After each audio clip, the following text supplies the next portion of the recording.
chances are you've worked up a good sweat by now.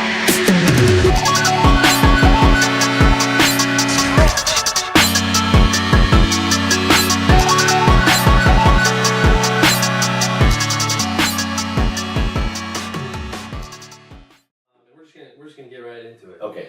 Are we recording now? Yeah. And then you edit it, right? So if I say stupid. Yeah, I can take out whatever you want. No, I don't care. Yeah. Okay. You just tell me when. All right, I'm ready. Yeah, dude, I wanted to have you on the pod because I see you as kind of a Renaissance man. Okay, You know? I like that. Yeah, I don't know if it's true or not, but I like it. I want to be, you know. Yeah. It's not, well, yeah, okay. Got Yeah, it. That's cool. I really admire that, you know? Like, you get around, like, you do...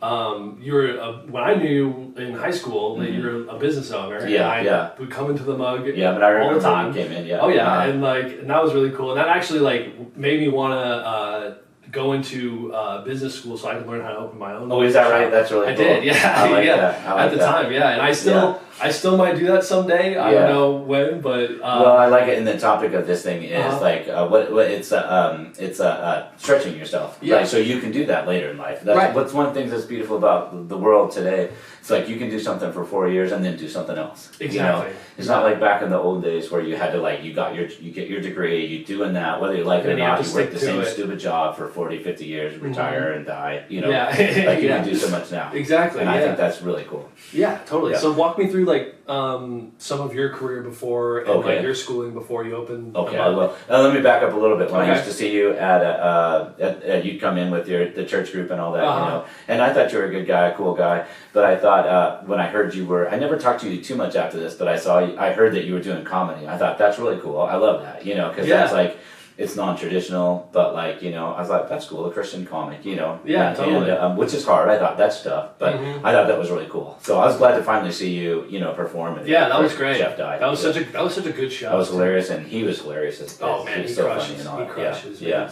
Yeah. So I'll give you some background about me. Let's see. I just always wanted to own my own business. So way back in college, I went to CSU in Fort Collins, and my grandfather was he owned like a jewelry business, and I just thought that was cool. I kind of always wanted to, so I almost always in one form or another I've owned my own business. Really? Yeah.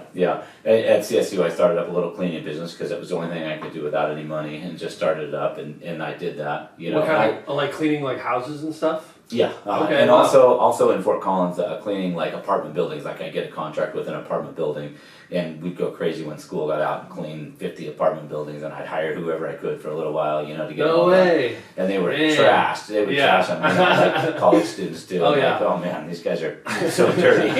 Yeah. But it was cool, and it was, you know, I got a lot of experience at it. I remember one time hiring this lady, and she was 30 years old, and I was like, oh, she's so old. I don't know anything about a 30-year-old, you know, she's so old, and she was like a single mom, and she was losing her kids. I remember we were cleaning houses, and she's like, I had no idea how to employ people, you know, and she was like losing her kid and like crying while we're there, and I'm like, I just wanted to clean the house.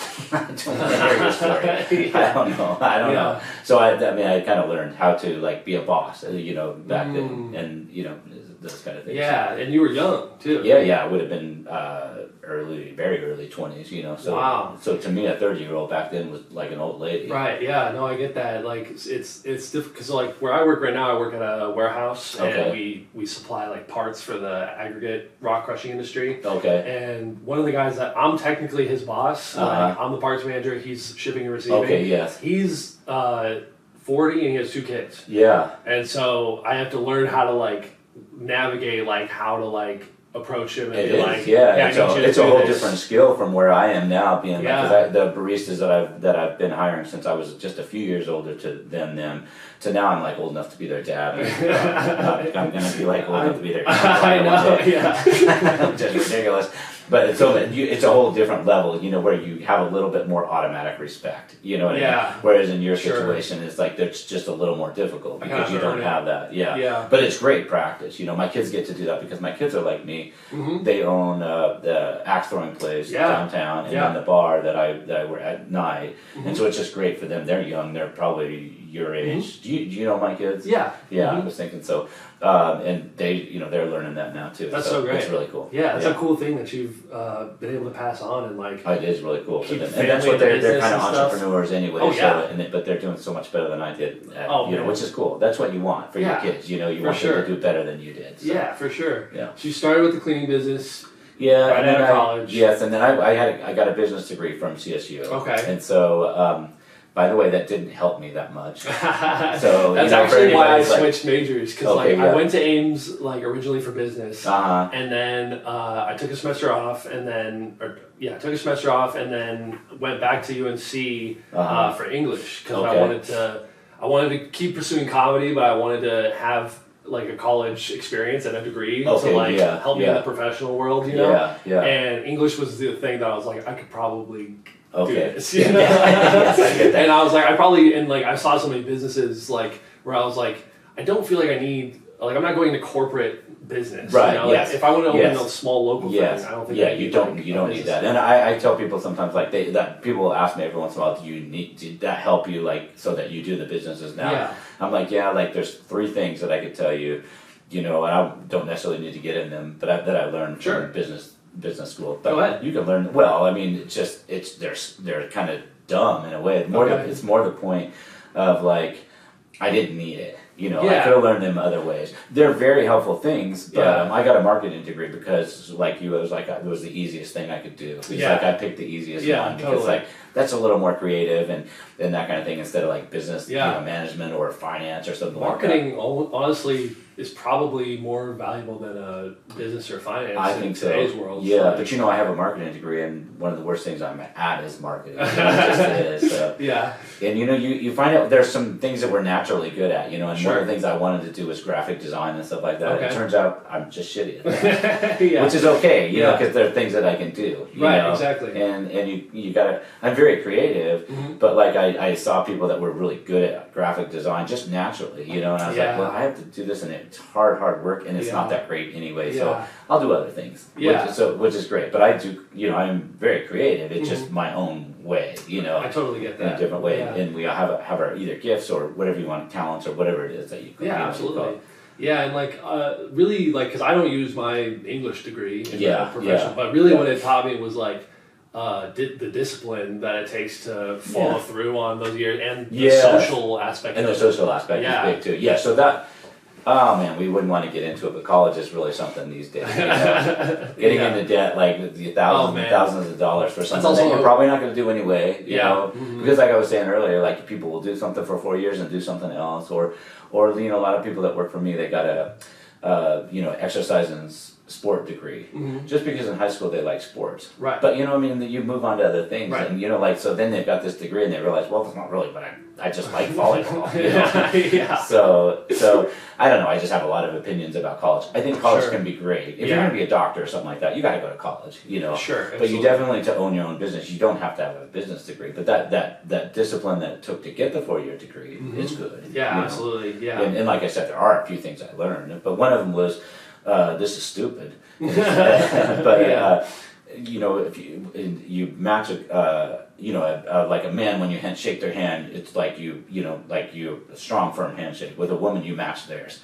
That's what they're teaching? Yeah, that's what I learned. That's so funny. So it's very helpful. Did you guys practice in class? No, but they were like, a woman, you're supposed to match theirs. So if they don't squeeze real hard, you squeeze right to their level. I'm all right.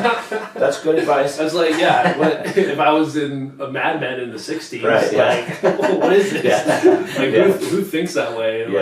So anyway, I didn't learn that much, but I really did learn a few things. But it's not necessarily, and I wouldn't say people shouldn't. Sure, yeah. I mean, your podcast is about stretching yourself, and you can stretch yourself without that. 100%, yeah, absolutely. But not to say people shouldn't. It's just you need to evaluate it these days, because if you're going to get into debt doing that, something where you really want to be an entrepreneur or a comedian or something like that, you got to really think that through. Yeah, definitely. That's why I was like, all right, I want to go to college, but I don't want to go into tons of debt, and I don't, and I just want something that will feed kind of like my brain a little bit. So Yeah, I was like, all right, English sounds like something I could do. Yeah. And I stayed at UNC. You already speak it anyway. Right, yeah, exactly. Yeah, so how hard could it be, you know?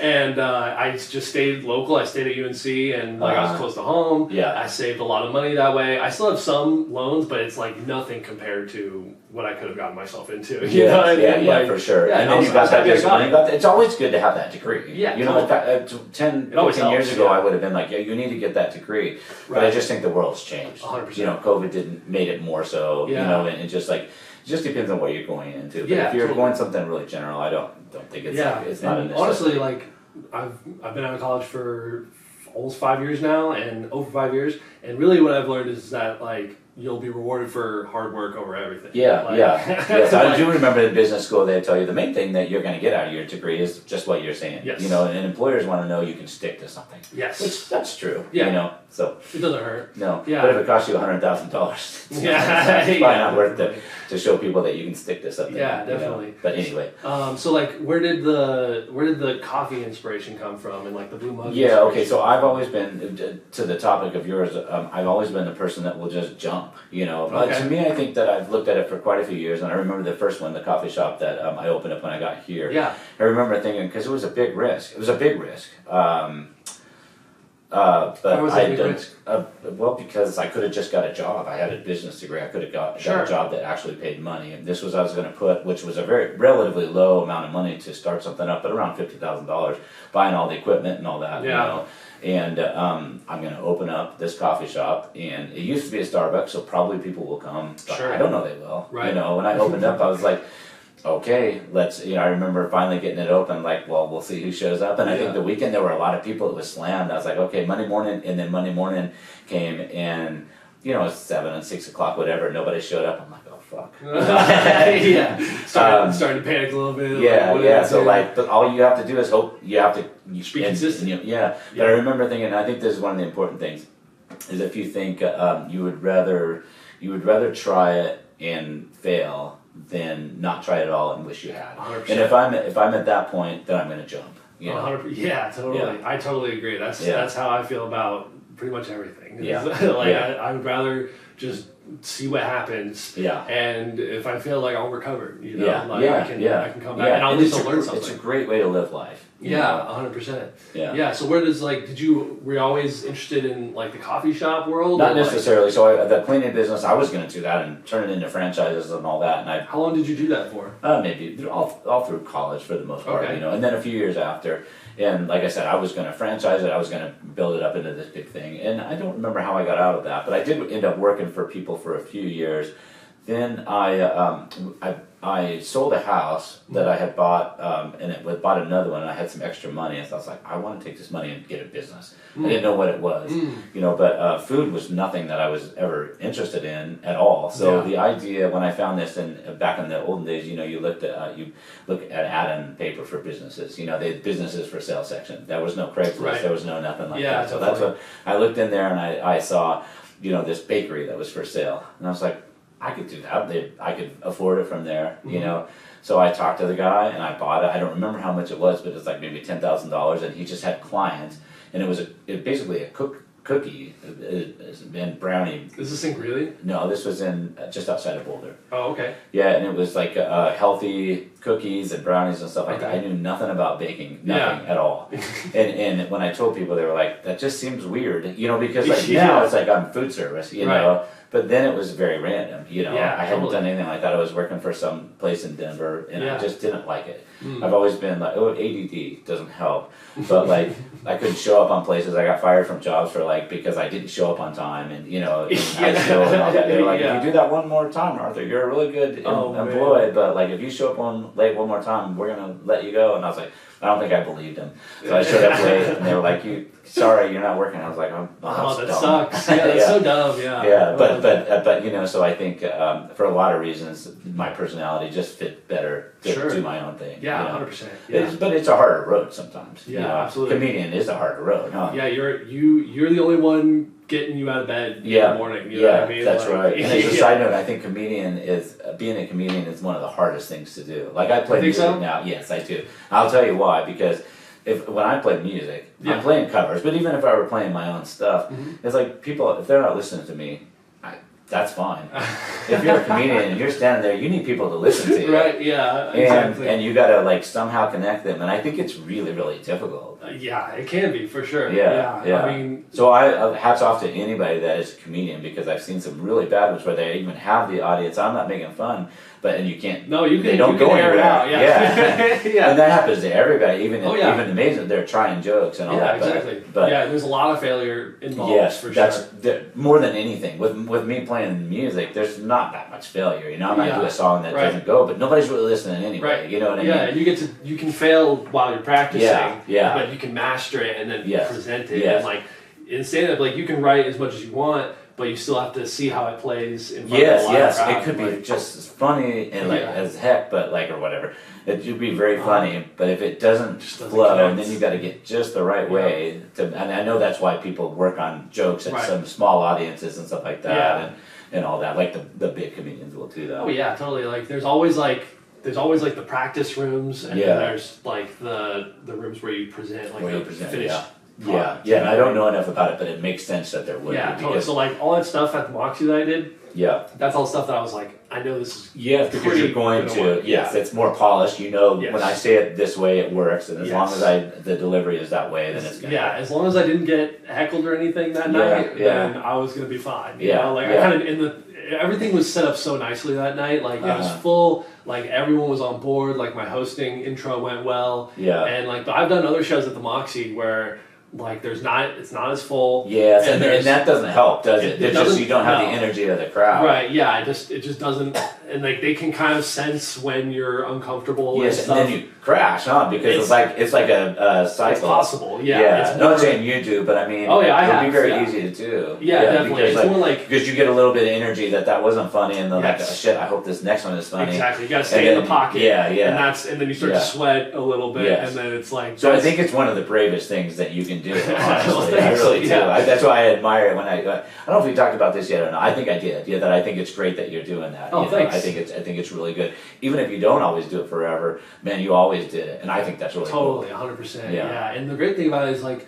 Same with music is like it doesn't age doesn't matter. You can pick it up whenever you want. I was excited to do that. I guess getting back to what it was. So I bought this bakery. And it ended up being great, and I took it, and it just happened to grow, and I was able to sell it, get another one. Then I moved down south. Were you baking in like? Were you in the kitchen and stuff, or did you hire somebody? No, this one I did completely by myself. Really? I was still young, in my mid-20s, and so I had a few people that would help, but this one, for the most part, I just worked and did it myself, and I got really fast at it, and so I made a decent living, but it was hard work. Yeah, was there a lot of like just making failure cookies, to get started?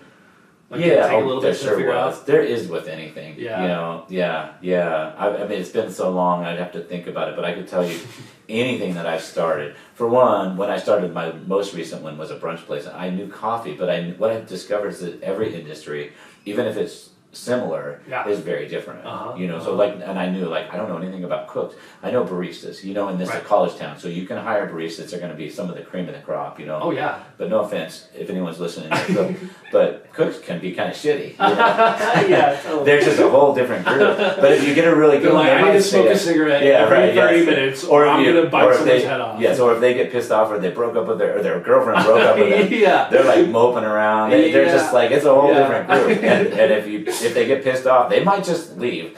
One guy just grabbed his hat and took off, and it's like the next time I saw him was at Cables, because he was cooking at Cables. I was like, he's not gonna last long there. And then there's another line cook job someone else.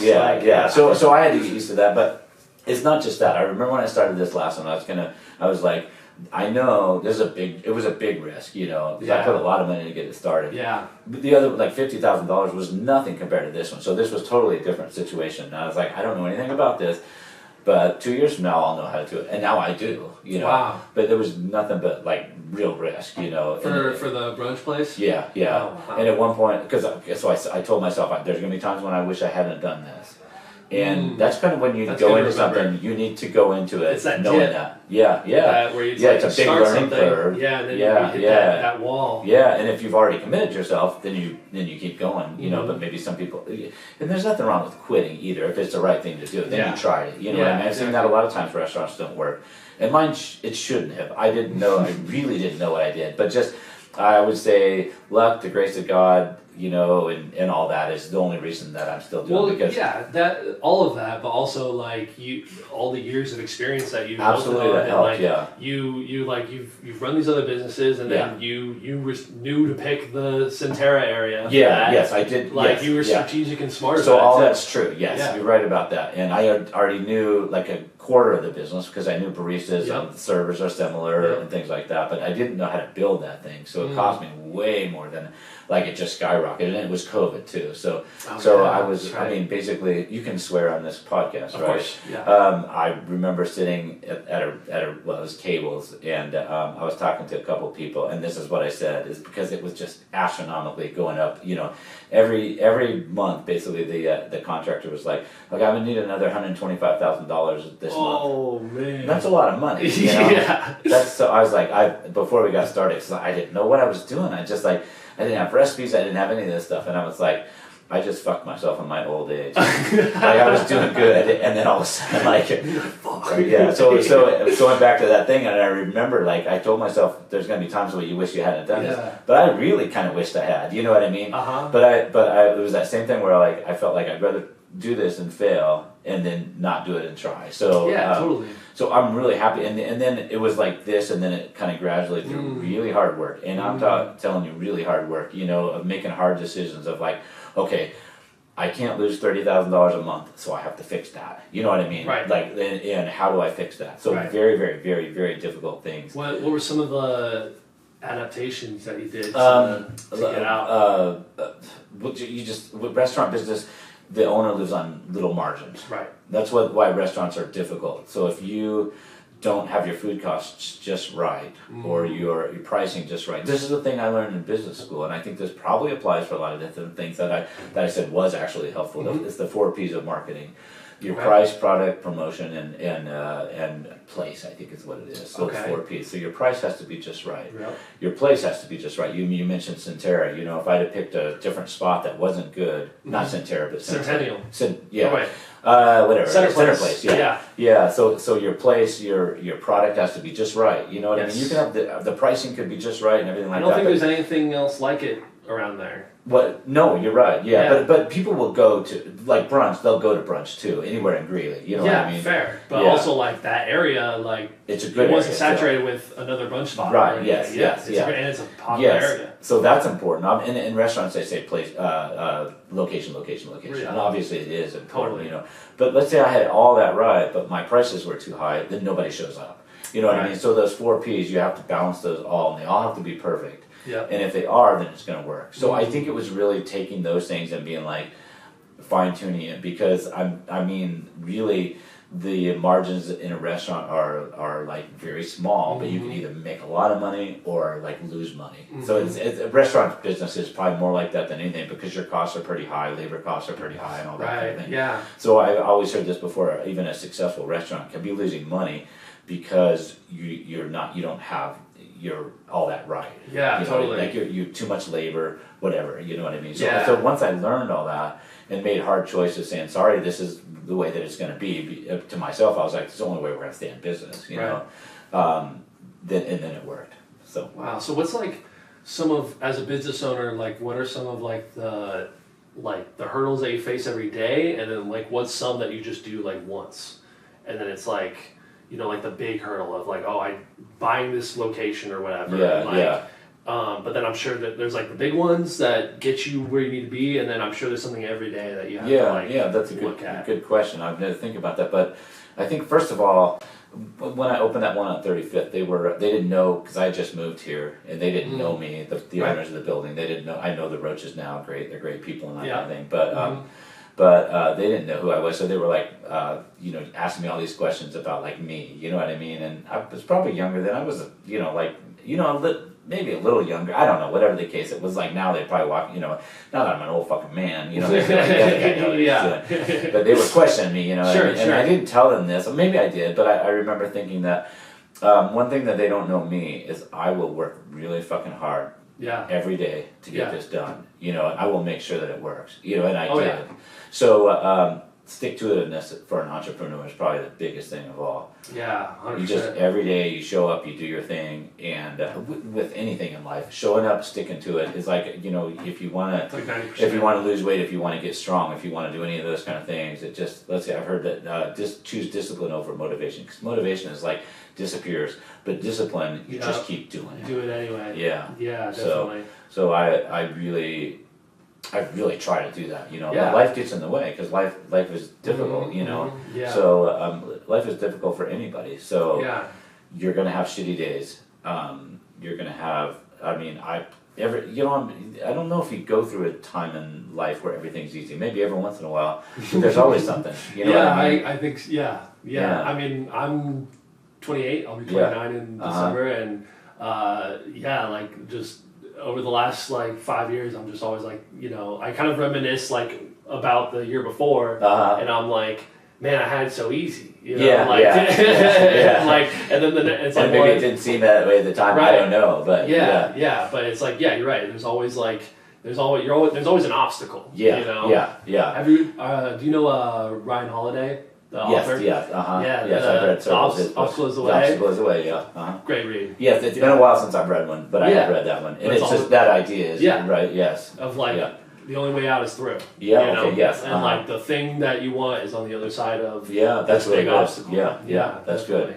And that's what life is, I think, you know, and that stick-to-itiveness of just, I'm gonna push this through, and I'm gonna see it happen, you know. You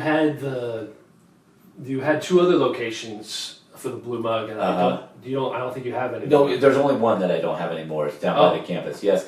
Oh, okay. And weren't you in Margie's for a little bit? Oh yeah, but we just moved that basically. Oh, you moved it to the other campus. Yes. Okay. Yes. And then So we never had both of them. Okay. It's sort of a long story, but we basically just moved that one down the street. Okay. And it was just a killer location for a while, and you know, this is part of life. Some things work and some things don't. You know. Yeah, totally. Yeah, the John Galt is closing. Yeah, it's a rough area. I think there's no reason to get into it necessarily, but basically school is closed a lot more than people think. You know, you got 4 months in the summer, you got a month at Christmas, so that's 5 months. You got, you know, a week of Thanksgiving, and everything is developing west. Yeah, it is. Yeah, that's true. And so anyway, it's just like you also can't make it through life without failures. You know what I mean? So I don't know if you look at it as a failure, but it's like it just wasn't working. You know. Yeah, so totally. So if it's not working, you know, then it's not working. So. Yeah, definitely. Yeah, we have the show at Stella's and the Moxie, and like they do well if they have the right draw, but like sometimes the local showcase downstairs is really tough to get people down there. Yeah, it is sometimes. Yeah, and it's like, I mean, because like everyone lives out west. Yeah, and like there are people who live like near campus and stuff, but like college kids are not coming to a local comedy show. They don't, which is so sad, isn't it? I know. Yeah, and I'm like, I've tried so hard, but like. And I get frustrated because like I look at the city and how much they're developing and putting money into like the new Eagles stadium and stuff. Stuff that's way out there. Yeah, and I'm like, the downtown is so great. Yes, like, it is, and it needs to be. You need a good downtown. Right. Yeah, and I just think I wish more money could get put into there. But they are working on it, I think. Yeah. But I know what you're saying. Yeah, really, it's still tough.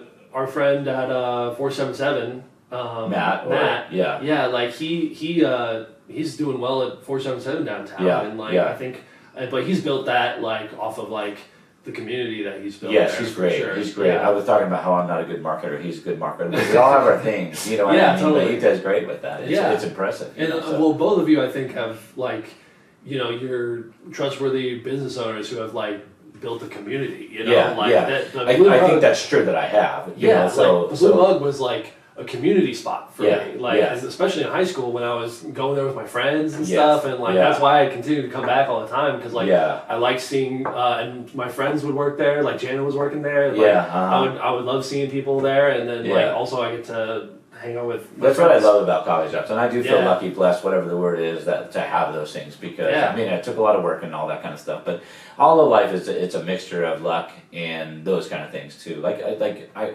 You know, for a while they were just killing it. The coffee shops were killing it, and I thought how good of a business person I am, you know. And then all these other coffee shops came in, and it started dwindling. I'm like, I got to do something else. And so it's like not something else, but like I got to grow it in a different way. It's like you get comfortable, but you got to keep evolving. Yeah, keep evolving. Yeah, definitely. You know? And then you realize that there's some luck in things too, you know. 100%. So the hard work and luck, you know. Yeah, luck is when opportunity meets preparation. Yeah, there you go. Yes, and I've heard that before, and that's very true because luck by itself it barely happens. You know, you're not really probably going to win. Right, exactly. Yeah, no, you got to be. But if you're there and you're ready, then that can happen. Exactly. You know, but it can also keep. It should also keep.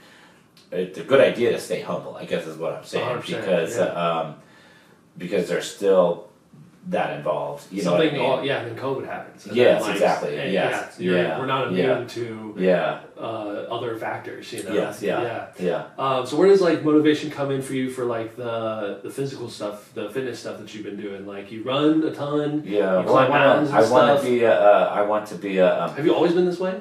Have you always been? Yeah, athletic? I think so. Yeah. Yeah. Oh yeah, always been athletic. I've been running my whole life. Really? You know? Yes. Lifting weights, I always tried, but I found a good routine that really. I think the older you get, it's easier to get into some routine, especially that your kids get. If you don't, you don't have kids, but like there's some chaos years, you know, where it's like you're just kind of like just surviving, you know, keeping your head barely above the water. Yeah. And after that, you're able to get into more routines. I think, you know. Okay. Is that kind of what you're like? Now that your kids are out of the house, they have kids of their own now. And yes. It's like just it's an easier time in life. Not to say I don't have my problems because I have my difficulties. Like I said earlier, life is always going to have. But you're opening up a lot. Like, but I love being able to do that stuff, and I'll for me owning the business it's a lot easier for me if I get out of town. You know, so I snowboard. That's what I do.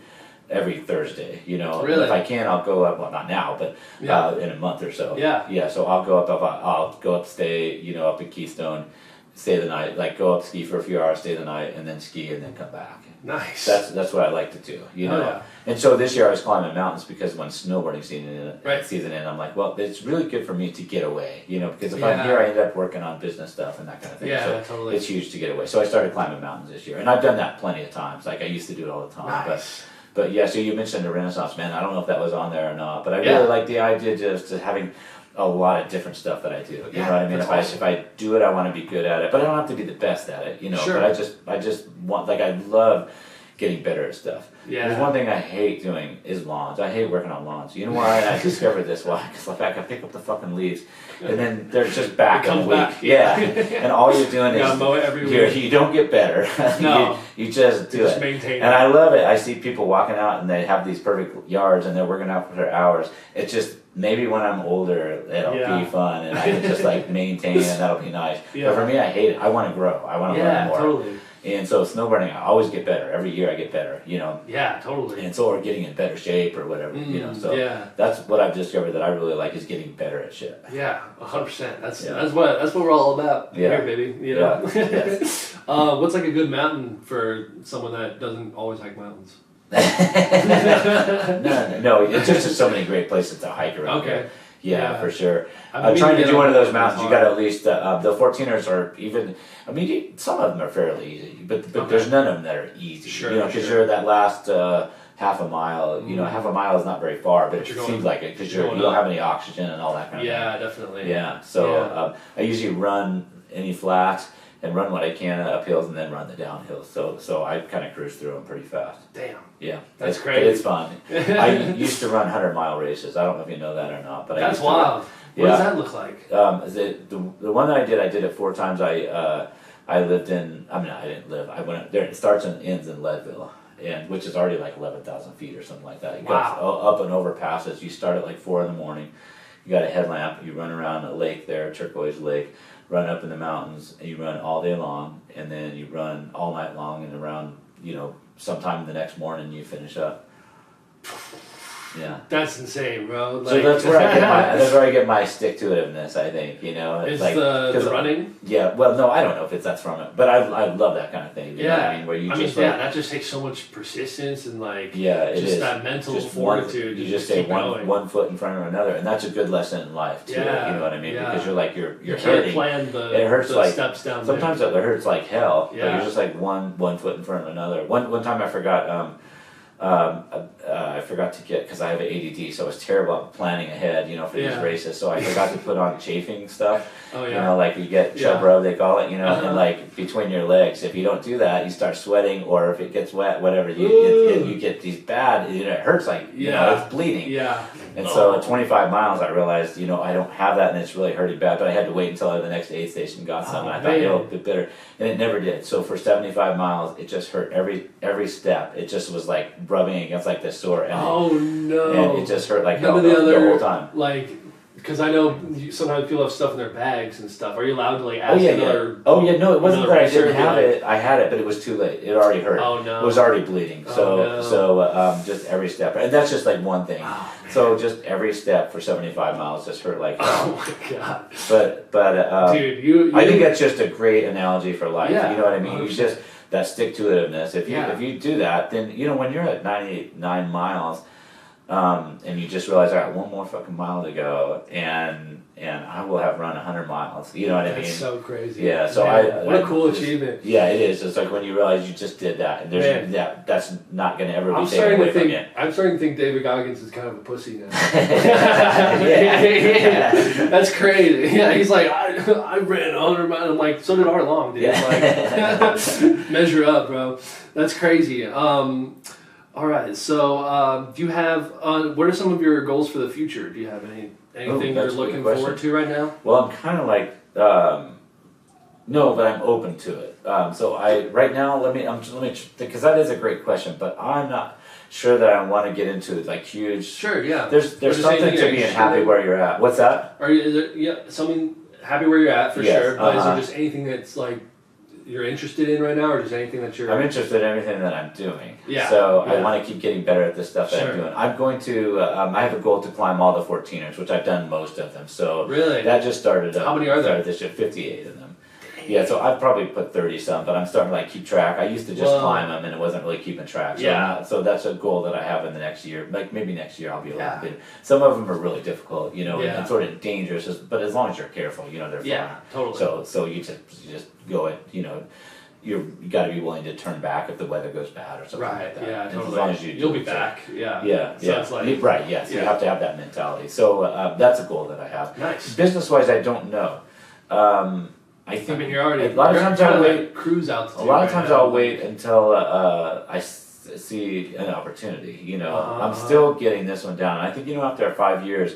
You get your restaurant is going to be stable if it's still around. Yes. You know what I mean? So another year and a half, I'll be more open to business stuff. But if I were to see the right opportunity, I would jump. Okay. But it really has a lot to do with calculated risk. You know, It's very important because there are lots of coffee shops that I could have bought other times. Yeah. But I know enough about it to know when it's not a good risk. You know what I mean? And I think once you know an industry or something like that, I can look at somebody's books and be like, this is something that I could take over and it could do well, or be like, no, that's not going to work. You know? Oh, really? Yeah. They let you look at the if you're going to buy a place. Really? Yeah. So I passed on a lot of opportunities in other words because of that, because I don't want to get into something that doesn't work. Yeah, 100%.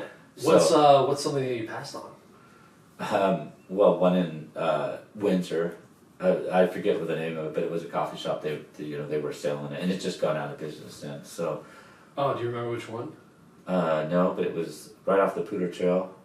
Oh, I don't know about that. Yeah, I forget what it was, but the location wasn't that great. It was in Water Valley, so there were some cool parts to it, but they were going to be opening a human being, not far from it, and so just location, just all those kind of things. Okay, interesting. Yeah, because you got the buzz. I remember. Yeah, the buzz was great, and those guys have been great working with me the whole time. That one you could look at the books and be like, this can work. Yeah, totally. Yeah, it just made sense. It did. For that area. The buzz, and then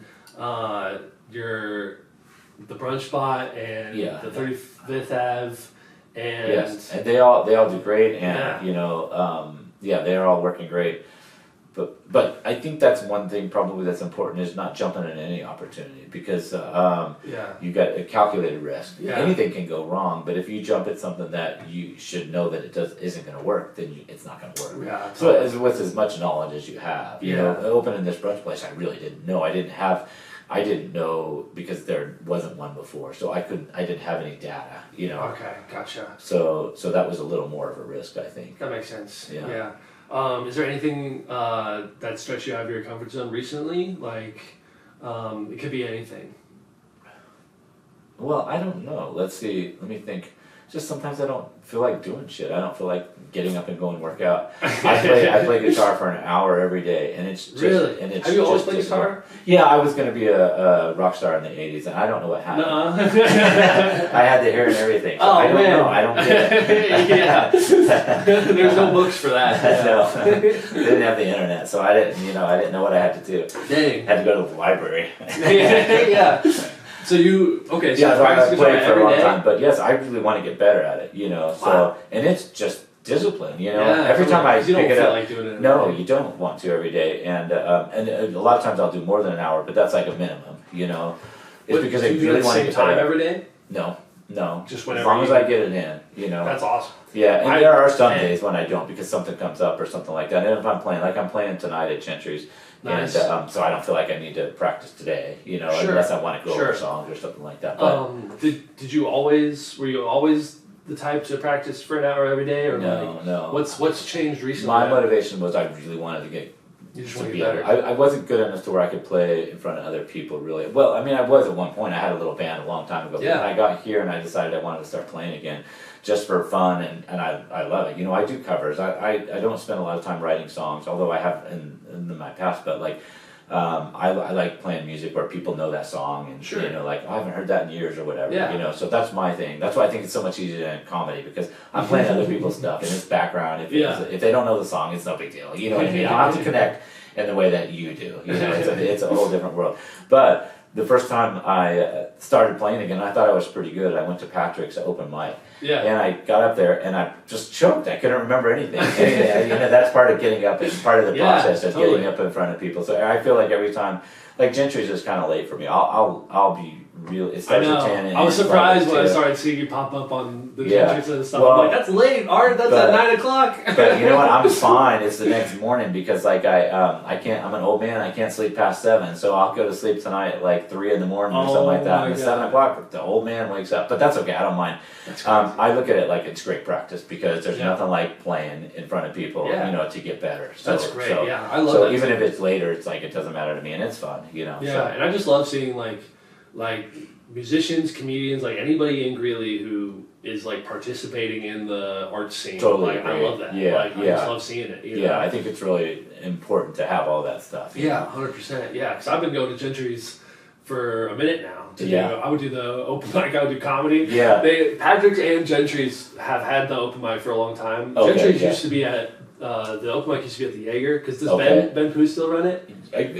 He's not at Gentry's now. Oh, okay. In fact, they stopped it for now. So now he's doing it at Patrick's on Tuesday night. So I go there sometimes. Oh, okay, yeah. But he's running at the Jaeger, and that was what some of my earliest mics. Was doing that like Ben would run host, it, and he would play guitar, and then he would bring me on, and I would do like.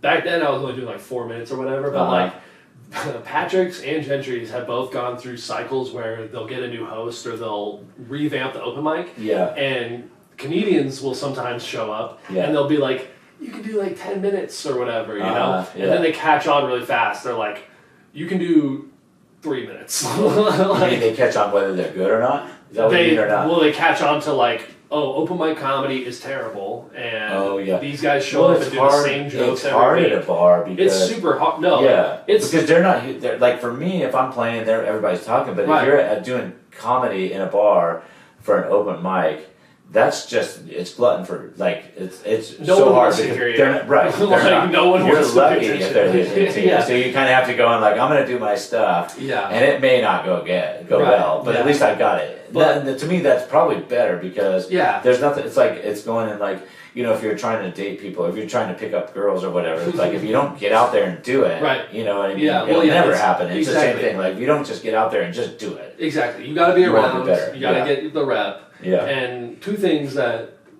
you said that I wish more artists and more comedians would take note of is like one, like you got to be around. Yeah. Like I don't care how old you are. Like just you doing this right now is proof that all you old comedians complaining about not getting booked and stuff need to go out and just like do a mic, put yourself out there, and be around. The other one is that the fact that you practice for an hour every day is incredible. And like like I try to write for 20 minutes every day, and I fail at that all the time. Hard. It's so hard. Like I bet it is. I bet that's a little different difficulty, but it is that's like it's just the consistency is so important. Oh, dude, and like when I get on a streak like of like a week every day, like I'm cooking. Like I am like I got new stuff coming out that I'm excited about, and I bring that to the mics. I have a new energy. Like I'm feeling like re-energized by my new jokes. You know. And if you don't practice that, you're like, okay, I'm showing up, but I don't have anything new, and like the joke gets tired, and you get sick of it. Yeah, exactly. It's just so true that there's nothing like consistent processing will do. And I said it's hard, it takes discipline, but usually it's just the first 3 or 4 minutes, and then once I'm in it, I'm going. Exactly. I love it. Then I'm in, then I can get lost in it, and I can play for a couple hours or something like that. So true. But it's that first part of like, I'm gonna play the guitar. And totally. you pick it up. But I mean, yes, as far as like, there's nothing in life that's more, what you've heard probably because you read a lot, I can tell, like business books and stuff like that, but the 10,000 hour rule, have you heard that? Yeah, the Malcolm Gladwell outliers. Yeah, it just takes time. And then if you want to be an expert in your field, there's nothing to do but just like doing it. One metaphor I really like is what's that movie with Gene Wilder from like the 70s or whatever that was really racist? Oh man, I'm not sure if I know. Oh my gosh, really racist. I'm blanking on it. Yeah, it's like, man, I'm gonna be so mad when I remember this. But like they're on the train tracks, right? And they're doing that thing where you like. You're talking about Willy Wonka and the Chocolate No. No, it was like they're in the West. They're in the Wild West or whatever. Okay, gotcha. And it was like a comedy movie from back in the day. Okay. And I'm blanking on the name. I know what you're talking about. Yeah. Well, in the movie they're on the tracks and they're doing that thing when you do the seesaw and you pump it and it moves like that. Yeah. Like anything that you're trying to get better at is like that. Okay, where it's like when you get on it, you're making progress and you're moving, but you've got to do it. If you're not doing it, you're just standing still. Yeah. So you got that from that movie, just the fact that they were doing that. I heard that metaphor from somewhere else, but I was bringing that movie in just so I could paint the picture of what I'm talking about. Yeah, that's exactly it. It is. Yeah. It made a good goal is 10,000 hours, and I figured, if you do 1 hour a day, it's going to take a long time. If you do 8 hours a day, you're going to get there a lot faster. Exactly. You know what I mean? But at least some consistency. You need some consistency. 100%. I think with writing too, I've heard this about writing books, but writing jokes would be similar. Mm-hmm. Man, the hardest part is starting. It is, yeah. And then you go through times. I think you were saying like suddenly all this good material comes up, and I think I've heard that with writing. It's like all of a sudden inspiration comes. Mm-hmm. But if you just sit around and wait, it come if you're not. If you just sit around waiting for inspiration, then it's probably not going to happen. Showing up to the page. So if you show up and just write, people say like write at least I don't know how many words or something like that, and they're all going to be shitty. Right. But just keep writing. Yes, and then at some point it's going to be good. Jokes are very similar. Like I can imagine. you write 10 jokes, and then like none 2 of them are are okay. But you get good at writing and thinking and using your brain. And then throughout your day, you still have that like subconsciously going. Yeah. So then the next time that you show up, you're like, oh, like I have some notes that I took throughout the day, and then I can use that, and then all of a sudden it clicks, and it's like, oh, okay, like that's, and then you take it on stage. Like I have a new chunk right now that I'm working on because my girlfriend and I went to a wedding recently. Okay. And like I came away from that with like 10 new minutes on like weddings. You know? And like maybe 3 of them are good. Okay. You know what I mean? Like two of them I like a lot, and I really want them to work, but they just don't. And if they don't, they just don't. Unless you can finesse it just right, and sometimes you can't. You shelf it. Yeah. Come back to it later. Maybe something else will click. This is why I've always been so I admire comedians, because that's such an art. It's so fun to do it. You know what I mean? To do it right. But it also is that it's got to be that time too. It just has to be. But what I love about comedians, they can take things that are just mundane, like a wedding, and make something really funny about it. And everybody's like, "Oh yeah, that's so funny." You know what I mean? I don't know why this one comes to mind because when I had little kids, Paul Reiser, I think was his name. I don't know if you know who he is, but he was in So I Think Mad About You. And this is just like one dumb example, but like he wrote a book and he's a comedian, so it was all funny. He's like, you're in the shower and you have kids. He said, you don't have time to do normal stuff. Like it says on their package of shampoo, rinse and repeat. I don't have time to do that. You know what I mean? And I didn't say it funny and all that, but he said it funny. You know what I mean? Yeah, it's totally. like you're taking just something like that's just normal everyday stuff. Something that we all see, but and you're like you look at it in a different light. Different lens. And I think that's really amazing when a comedian can do that. Yeah, totally. And then just add a little bit of silliness to it, and then you're having fun. And you're like, that's so funny. I never thought of that. You know, I think that's amazing. Yeah, totally. Yeah, well, dude, come back to another show sometime. Yes, I need to. See it. Yeah, I will. I will for sure. Okay, I just got a couple of quick ones. Yeah, go for We're it. all done. All right. Is there a song or a movie that makes you emotional? Or like anything that really gets to you? When I'm on mushrooms, yeah. Nice. Hell yeah. Then a lot of them do. Oh yeah. Yeah. More recently or just in college and stuff? No, now. Oh, nice. Yeah. Hiking and stuff? No, I just a spiritual journey, you know.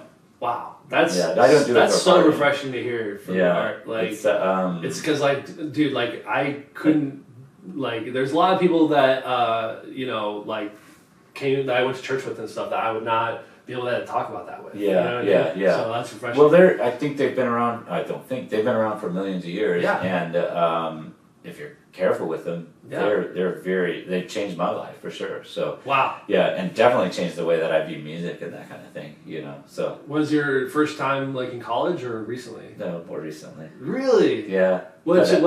Well, it's a choose big that? thing now. You know. Sure. That it's like I started reading about it, and I guess I'm the kind of person that doesn't do great.